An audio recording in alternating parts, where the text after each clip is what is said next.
গত পর্বে আপনাদেরকে দেখিয়েছিলাম কিভাবে হাওড়া থেকে মাত্র 1.5 ঘন্টার দূরত্বে ইতিহাস, ঐতিহ্য আর আধ্যাত্মিকতার ছোঁয়ায় ভরপুর একটি গন্তব্যে বৈচি স্টেশন থেকে মাত্র 9 কিলোমিটার দূরে বর্ধমান জেলার বৈদ্যপুর দেউল গ্রামে, যেখানে আছে মহাশক্তির অধিষ্ঠাত্রী মা জগদ্ধাত্রীর মন্দির, আর তার পাশেই রয়েছে ঐতিহ্যবাহী রাসমঞ্চ। তারপর রয়েছে বিন্দুপুকুরের কালী মন্দির, আর পাশেই রয়েছে দুটো শিব মন্দির। দেখে নিলাম ইতিহাসের সাক্ষী হয়ে থাকা বৃন্দাবন চন্দ্রের বাড়ি। সবশেষে পা রাখলাম নসিবাবু জমিদার বাড়িতে, যেখানে রাজারূপে পূজিত হন নারায়ণ শিলা। সাথে দর্শন করলাম অমরনাথ শিবলিঙ্গ ও পঞ্চশিব।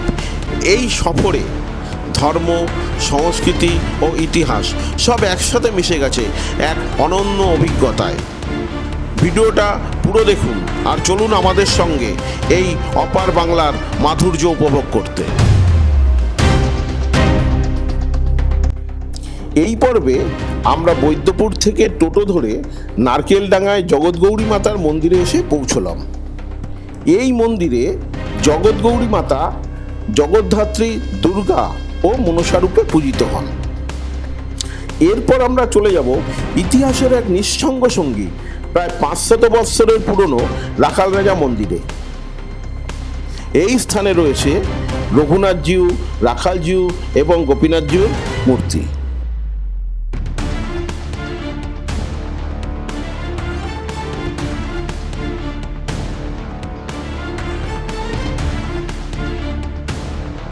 মোড়কে বায়ে ফেলে ডান দিকে গোপালদাসপুরের উদ্দেশ্যে যাত্রা শুরু করলাম। শহরের কলকোলাহল ছেড়ে দিয়ে পৌঁছে গেলাম একদম গ্রামে। এই যে গ্রামে আমরা পৌঁছেছি, সেই গ্রামের নাম হচ্ছে নারকেলডাঙ্গা। পৌঁছে গেলাম নারকেলডাঙ্গার জগৎগৌরী মাতা মন্দিরে। রাঢ়বাংলার পূর্ব বর্ধমানের গোপালদাসপুর জেলার কালনা মহকুমায় আমরা চলে এসেছি জগৎগৌরী মাতার মন্দিরে। বিখ্যাত তান্ত্রিক সাধক দুর্গাদাস বন্দ্যোপাধ্যায় এখানে তন্ত্র সাধনায় সিদ্ধিলাভ করেছিলেন। এই মন্দির 500 বৎসরের পুরনো ও এই জগৎগৌরী মাতার মন্দিরে মনসা, দুর্গা, জগদ্ধাত্রী 3 রূপে পূজিত হন মা। আমরা এখন চলে এসেছি জগৎগৌরী মায়ের কাছে। জগৎগৌরী মাকে প্রণাম করে ঠাকুর মশাইকে পেয়ে গেছি। উনি মন্দির সম্বন্ধে কিছু বলবেন। এই মন্দির, এখানে মন্দির আছে দুটো। একটা হচ্ছে মূল মন্দির হচ্ছে ঝাপানতলা, যেখানে ঝাপান হয় সেখানেতে মায়ের একটা মন্দির আছে, মূল মন্দির ওইটা। প্রথম মা ওইখানেই থাকতেন। মুসলিম পিরিয়ডটা যখন আসে সেই সময় মাকে ওইখানে মন্দির ভেঙে দিয়ে মাকে পিছনে একটা কচু দহ বলে একটা জায়গা ছিল, পুকুর এখন ছোট, সেই দহয় ফেলে দেয়। সেখান থেকে 100 বছর 150 বছর পরে সেই মা জেলে জালে উঠে আসে। জেলে জালে ওঠার পর সেই মাকে নিয়ে এখানে জমিদার যিনি ছিলেন তার কাছে যায়, আমি কি করব। তো জমিদার রাখে, তখন জমিদারকে রাত্রিবেলা স্বপ্ন দেয় যে আমি যে উজানে উঠেছি সেই উজানে আমি প্রতিষ্ঠিত হব, এবং সেটা নারকেলডাঙ্গা গ্রামে। সেই জন্য তখন পুনরায় আবার এই মন্দিরটার এইখানটাতেই তখন মোটামুটি ছোট জায়গা করে একটা মাকে প্রতিষ্ঠিত করা হয়, এবং আমাদের যিনি প্রথম পূর্বপুরুষ ছিলেন তাকে নিয়ে এসে এখানে পূজার দায়িত্ব দেওয়া হয়। সেইভাবেই চলে আসছে এখানেতে। আরও পরে এই যে মন্দির, একজন সাহেব তার ছেলে জীবন পেয়েছিল, মৃত্যুমুখে পতিত হয়েছিল, সেই জন্য এই মন্দিরটা করে দেন তিনি। তারপরে এইখানে হচ্ছে জবাকুসুম তেল, এই যে নাট মন্দিরটা ওনারও সন্তান বা মৃত্যুর মুখে পতিত হয়েছিলেন, তখন ওই আমাদের যে পূর্বপুরুষ ছিলেন দুর্গাদাস বন্দ্যোপাধ্যায়, আমাদের যিনি পূর্বপুরুষ, তিনি মায়ের কাছে সিদ্ধি লাভ করেছিলেন, এবং তার মুখে যেটা বলতেন সেইটাই কার্যকর্তৃ হতো। এবং তার সময় থেকে আমাদের যেমন বাড়িতে ওষুধ দেওয়া হয়, যেমন অর্শের ওষুধ দেওয়া হয়, যার সন্তান আসছে না সন্তানাদি ওষুধ দেওয়া হয়, ঘাস, পাঁচড়া, তারপরে নানান রকম চর্মরোগের ওষুধ দেওয়া হয়, এরকম নানান রকম আছে। মেয়েদের যে সমস্ত ওষুধ আছে, মেয়েদের যে সমস্ত রোগ আছে, তার রোগের ওষুধ এখান থেকে, সে তাঁর আমল থেকে এখান থেকে আসে, এইভাবেই চলে আসছে। কেন এইখানে মা প্রতিষ্ঠিত হয়েছেন। মায়ের অ্যাকচুয়ালি বলি, মায়ের একটা রূপ আছে। এখানে মা এই তিনটে রূপে বিরাজমান এখানে। প্রথম মাথায় আছে অষ্টনাগ, তার তলায় মা আছে, মা কিন্তু জটাধারী, মানে শিবানী রূপও এখানে আছে, বৈষ্ণবী এবং যোগিনী দুই রূপ মানার মায়ের। পায়ের তলায় আছে সিংহ, তার মানে সিংহ বাহিনী, তার মানে দুর্গা এবং জগদ্ধাত্রী। আমাদের তখন দুর্গা, জগদ্ধাত্রী এবং মনসা তিন রূপী মাকে না পুজো করলে পুজো সিদ্ধ হবে না। এইখানে এইভাবে মায়ের পুজো চলে আসছে। আর আমরা যেখানে আছি, কারণ আমরা সব, আমাদের যিনি ছিলেন দুর্গাদাস বন্দ্যোপাধ্যায়, তাঁর মাতি মানে ধরতে গেলে। আপনার নামটা বলুন। আমার নাম বিশ্বনাথ ভট্টাচার্য, ওর নাম হচ্ছে বদ্রীনাথ চক্রবর্তী, এইসব আছে, আরও অনেক আছে, সেবায়িত আছে আদিত্য চক্রবর্তী, তারপরে এখানে অরুণ আছে, অরুণ গাঙ্গুলি, এইভাবে আছে। এইভাবে চলে আসছে আমাদের পুরোহিত, এখানে পুরোহিত আছে, বাবা ছিল এবং ওই চলে আসছে, এইভাবেই আমাদের চলে আসছে। এখন এখানে বহু মানুষ আসেন, এখানে বহু মানুষ, এবং স্বপ্নদেব সব তারাও আসেন, তার সন্তানাদি হয় এবং নানান রোগ থেকে তারা মুক্তি পেয়েছেন, এরকম ঘটনা হয়ে আসছে। আপনাদের মন্দিরের বাৎসরিক পুজো কবে? বাৎসরিক পুজো হয় দশহরার 10 থেকে 12 দিনের মধ্যেই। এবার কিন্তু 10 থেকে 10 দিনের মধ্যেই হয়। এবার গতবার হয়েছে 11 দিনের দিন, এবার হচ্ছে 12 দিনের দিন হচ্ছে। পয়লা আষাঢ় ঝাপান হচ্ছে মায়ের, 16ই জুন, হ্যাঁ 21-এ হচ্ছে আপনার দশহরা হচ্ছে, 21-এ। এইভাবেই মায়ের বিরাট একটা মানে উৎসব হয় এখানে মানে ভোরবেলা থেকে পুজো আরম্ভ, এখানে বিশাল লাইন পড়ে এবং এই মা এখানে পুজো সব দিয়ে যায়। এখানে পুজো না দিয়ে তাহলে জলস্পর্শ করবে, হ্যাঁ এইভাবেই চলে আসে। এখানে বলি হয় মায়ের, সেইভাবেই চলে। আবার এখান থেকে মা 12:30 একটার মধ্যে উঠে মা মূল মন্দিরে চলে যান এবং ওখানে ঝাপান করেন। ওখানেও প্রচুর পুজো পড়ে। এইবার 7টা-8টা পর্যন্ত ওখানে থাকেন মা। তারপর ওখান থেকে মা এখানে চলে আসেন, এসে মায়ের এখানে নাচ হয় এখানে, এবং মা এখানে রাত্রি 12টা-1টার মধ্যে নেমে যান, মা শয়নে চলে যান। এইভাবে চলে আসছে। 6290609810 এই ফোনটাই আছে, এই ফোনটা করলেই আমি পাবো। এবার এখানকার যা কিছু যদি প্রয়োজন হয়, কেউ কিছু করতে পারেন তাহলে করতে পারেন। মন্দির দর্শন করার পরে আমরা যেতে থাকলাম গোপালদাসপুরের দিকে।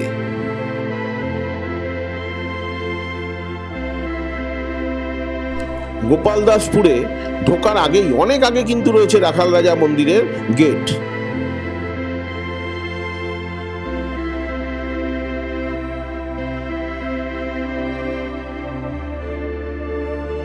ঢালাই করা রাস্তার দুদিকেই গাছ, আর কিছুটা এগিয়েই দেখলাম লোকনাথ বাবার মন্দির।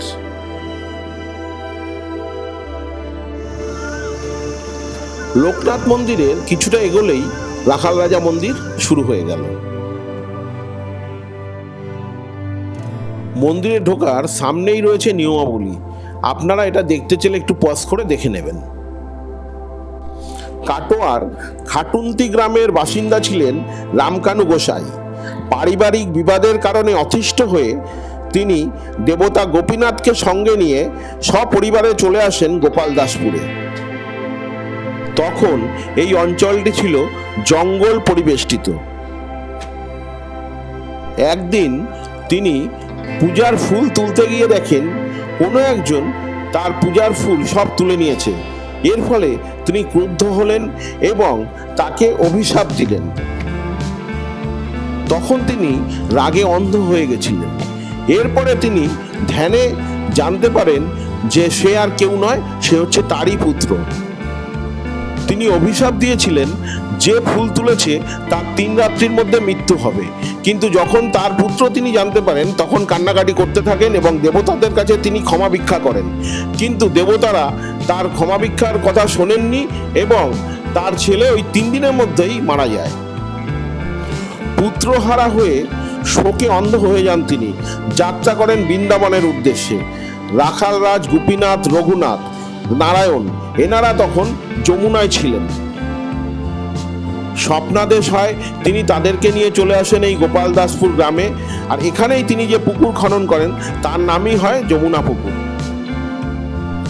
আরেকটি মজার কথা হলো, আমরা যেমন জানি যে দোল উৎসব হয় হচ্ছে হোলির সময় বা দোলের সময়, কিন্তু এখানে দোল উৎসব পালিত হয় রামনবমীতে। রাখাল রাজের অভিষেক হয় মাঘী পূর্ণিমাতে, আর ওনার অঙ্গরাগও হয় তখন। জন্মাষ্টমীতে রাখাল রাজের ভোগ হয়, যেমন কৃষ্ণ জন্মেছিলেন তার নাড়ি কাটা পৈতে, এরকমই রাখাল রাজেরও সব কিছু হয়। যত তাড়াতাড়ি সম্ভব এখান থেকে চলেও যেতে হয় পুজোর সব কিছু উৎসব পালন করে। মন্দির ফাঁকা হয়ে যায়, কেউ কিন্তু এখানে রাত্রিবাস করতে পারে না। রামকানু গোসাই গাছের তলায় যখন বসে ধ্যান করছিলেন তখন তিনি স্বপ্নাদেশ পান ও এখানে রাখাল রাজের মন্দির বা মূর্তি প্রতিষ্ঠা করেন। মন্দিরের পাশে পুকুরে ভেসে উঠেছিল নিমকাঠ। স্বপ্নাদেশ মতো ওই নিমকাঠ দিয়েই এই রাখাল রাজের মূর্তি স্থাপিত হয়েছিল।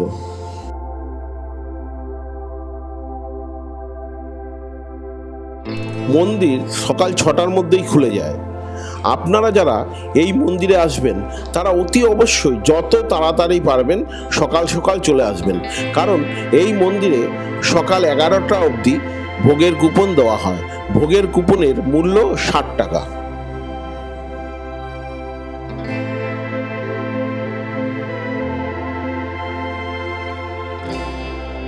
দুপুর 1টা থেকে 1:30টার মধ্যে আরতি শুরু হয়ে যায়, আর তারপরে আরতি যখন শেষ হয়ে গেল ভোগ প্রসাদ দেওয়া শুরু হয়ে যায়।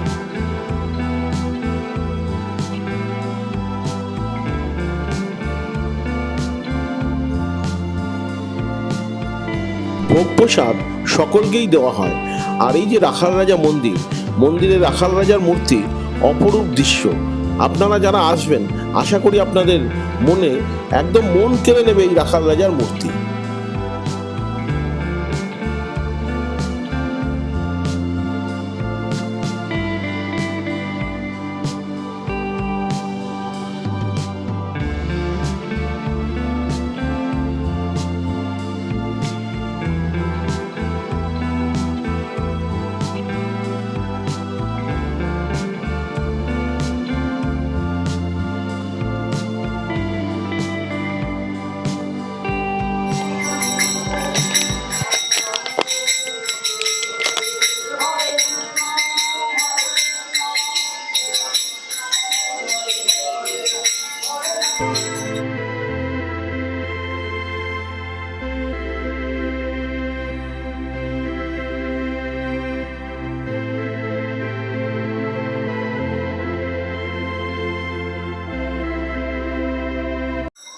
রাখালজিউর মন্দিরে আমরা আজকে পেয়ে গেছি সুভাষজি গোস্বামী মহাশয়কে।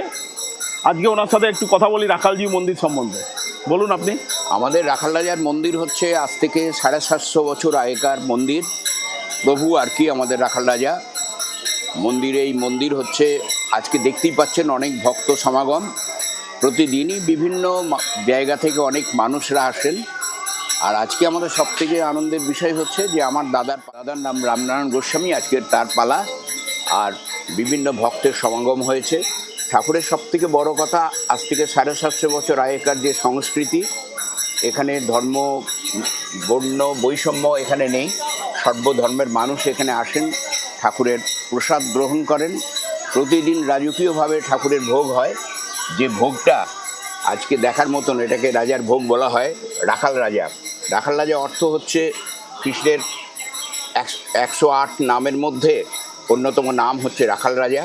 রাখাল রাজা এখানে এই গরুচরান সন্ধ্যের পরে দেখছেন চারিদিকে এই যে গাছগাছালি, একটা শান্ত পরিবেশ, ভয়ঙ্কর গরম, কিন্তু এখানে একটা স্নিগ্ধতা শান্তি বিরাজ করছে, যেটা আমরা ব্যস্ত মানুষ এখানে কিন্তু সেই সমস্ত মানুষরা আসি এখান থেকে সেই শান্তির আস্বাদ নেওয়ার জন্যে। প্রভুর কাছে বিভিন্ন মানুষ বহু দূর দূর থেকে আসে, বিভিন্ন প্রার্থনা নিয়ে, আকাঙ্ক্ষা নিয়ে। প্রভু তার পূর্ণতা ঘটায়, এটা মানুষের বিশ্বাস। বিজ্ঞানের যুগে আজকে একটা অদ্ভুত হলেও অত্যন্ত সত্য, অপুত্রদের এখানে পুত্র লাভ হয় এবং মানুষ এখানে ঈশ্বর রাখাল রাজ রূপে যিনি বিরাজ করছেন বনের মধ্যে, তিনি সকলকার মনোবাঞ্ছা পূর্ণ করেন। এখানকার একটাই জিনিস, ঠাকুরের কাছে সংকল্প করে একটা তুলসী পাতা, এই তুলসী পাতাটা হচ্ছে এখানকার একমাত্র তার সংকল্প করে দেওয়া হয়। আর আগামী দিনে আমার মনে হচ্ছে আপনারা দেখতে পাচ্ছেন বিভিন্ন দিকে কত মানুষ এসছেন এবং শান্ত, দূর থেকে দূরে গ্রামের শেষে মন্দির। আর রাখাল রাজের কাছে আমাদের সকলের প্রার্থনা রইল তিনি সকলকার উদ্দেশ্য পূর্ণ করুক। আর রাখাল রাজ যেন আকাঙ্ক্ষার পূর্ণতা ঘটায়, তিনি যেন সর্বত্র শান্তি আনুক, এইটাই আমাদের। আমরা আজকে এখানে রাখাল রাজা বা রাখালজিউর মন্দিরে চলে এসেছি। এখানে 3টে মন্দির, বড় হচ্ছেন শ্রী শ্রী রঘুনাথজিউ, রাখাল রাজা রয়েছেন, আর রয়েছেন গোপীনাথজিউ। দেখুন এখানে মন্দিরে প্রসাদ 30 টাকা করে ভোগ বিক্রি হচ্ছে। এর মধ্যে রয়েছে প্যারা রয়েছে, বাতাসা রয়েছে, শসা রয়েছে, কলা রয়েছে, কিছুতে দানাদার আছে, যেটা যেরকম 30 টাকা, এটা 50 টাকা। রাখাল রাজার মন্দিরে আপনি যদি আপনার কোনো কামনা থাকে, একটা তুলসী পাতা দিয়ে মানত করে যাবেন, আপনার সেই কামনা অতি অবশ্যই পূর্ণ হবে। এখানে সকলের সাথেই কথা বলে জানা গেছে, যারা যা মানত করেছেন, একজন আমাকে টোটো চালক নিয়ে আসলেন, তিনি বললেন যে তার শরীর খারাপ হয়েছিল, এমন শরীর খারাপ, এমন রোগ হয়েছে যে সারছে না। তিনি একদিন রাখাল রাজার কাছে এসে মানত করেন, 1 সপ্তাহের মধ্যে তার রোগ ভালো হয়ে যায় এবং তিনি এখানে এসে পুজো দিয়ে যান। রাখালজিউর মন্দিরে, রাখাল রাজার মন্দিরে এখন দাঁড়িয়ে আছি। এত গরম, চারিদিকে ভ্যাপসা গরম, মন্দিরে যেন একটা শান্ত স্নিগ্ধতা বিরাজ করছে। আপনারা যে কোনো দিন আসুন, কোনো অসুবিধা, ঝড় জল যাই হোক না কেন, এই মন্দিরে আসলে কিন্তু আপনারা সারাদিন থাকতে পারবেন আর আপনার মন অন্যরকম হয়ে যাবে। কিন্তু একটা জিনিস, সন্ধ্যে 6টার পরে আপনারা কেউ আর এই মন্দির চত্বরে থাকতে পারবে না। এমনকি এখানকার গ্রামবাসী যারা আছেন তারাও সন্ধ্যে 6টার আগেই এই মন্দির ছেড়ে চলে যায়। 750 বছরের, তার চেয়েও বেশি দিন হবে। আর এখানকার যে গাছপালাগুলো রয়েছে, বট, অশ্বত্থ, বকুল ফুল গাছ, গাছগুলো দেখলে বুঝতে পারবেন এক একটা গাছের বয়স কম করে 500 থেকে 600 বছর। এমনকি বকুল গাছটাও প্রায় 250-300 বছর বয়স হয়ে গেল। আমরা এখন রয়েছি বকাসুর, যে রয়েছে বকাসুর বধের যেখানে হচ্ছিল, কৃষ্ণ করেছেন, সেই ছবির সামনেই দাঁড়িয়ে আছি। আমার ঠিক সামনেই রয়েছেন শ্রীকৃষ্ণের যেখানে জন্ম হয়েছিল, তারপরে শ্রীকৃষ্ণকে নিয়ে কংসের কারাগারে যাওয়া হয়েছিল, সেই ছবি এখানে রয়েছে। ঠিক এখন দাঁড়িয়ে রয়েছি কালিয়া দমন। আপনারা জানেন যমুনার জলে যখন কালিয়া নাগ উঠেছিলেন, তাকে কৃষ্ণ বধ করতে এসেছিলেন, কিন্তু সেই বধ আর হয়নি, কালিয়া দমন। কিন্তু কালিয়া তার বিষ আর এই যমুনার জলে প্রয়োগ। এখন দাঁড়িয়ে রয়েছি অশ্বত্থ গাছের তলায়। এই অশ্বত্থ গাছ, এখানকার লোক যারা আছেন তারা বলছেন 1000 বছরের পুরনো। দেখুন আমার বাদিকে অশ্বত্থ গাছটা পুরো দেখানো রয়েছে, বিশাল জায়গা নিয়ে অশ্বত্থ গাছ দাঁড়িয়ে আছে, তার ডালপালা চারিদিকে বিকশিত করে রেখে দিয়েছে। দেখুন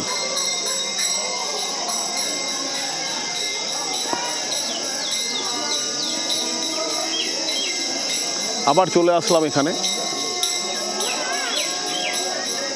শ্রীকৃষ্ণ এখানে তার নিজের রূপ দেখা দিয়েছেন, অর্জুনের কাছে ঝগড়া দিয়েছিলেন, সেই রূপ এখানে দেখা যাচ্ছে। সারা মন্দির জুড়ে বিভিন্ন রকমের মূর্তি রয়েছে। সত্যি মন্দিরে আসলে আপনার মন প্রাণ জুড়িয়ে যাবে। চলে আসলাম বটগাছের তলায়।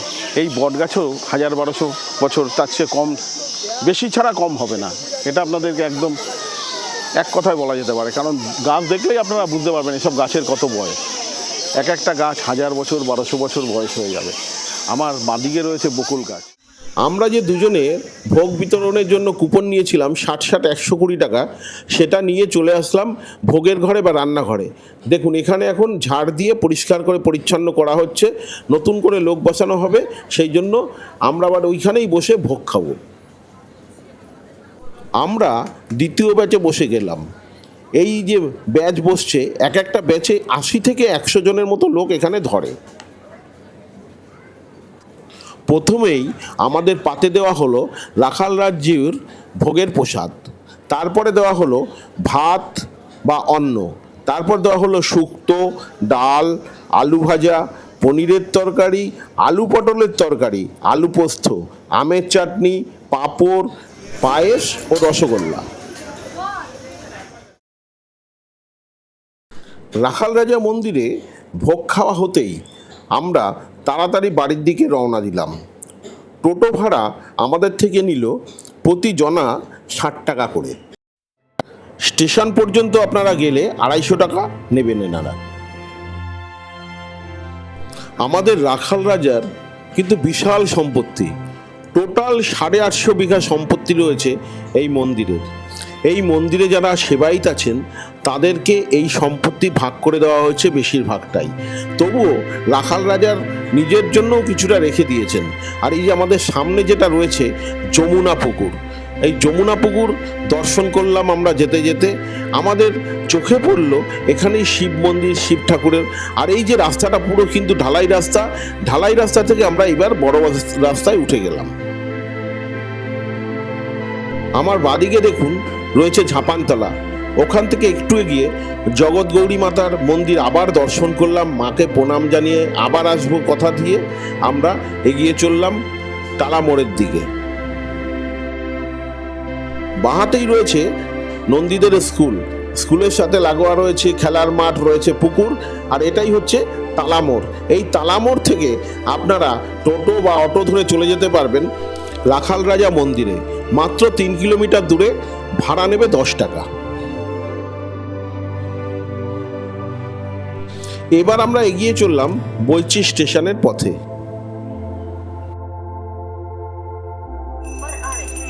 পৌঁছে গেলাম বৈচি স্টেশন।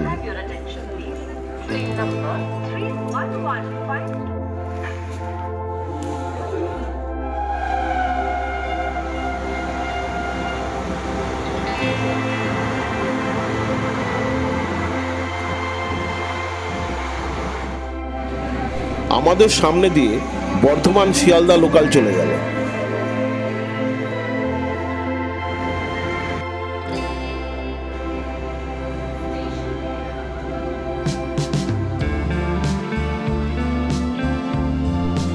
বর্ধমান হাওড়া লোকালে উঠে পড়লাম। এই ভিডিও আশা করি আপনাদের ভালো লাগবে। অতি অবশ্যই লাইক, শেয়ার, সাবস্ক্রাইব করবেন। Thank you.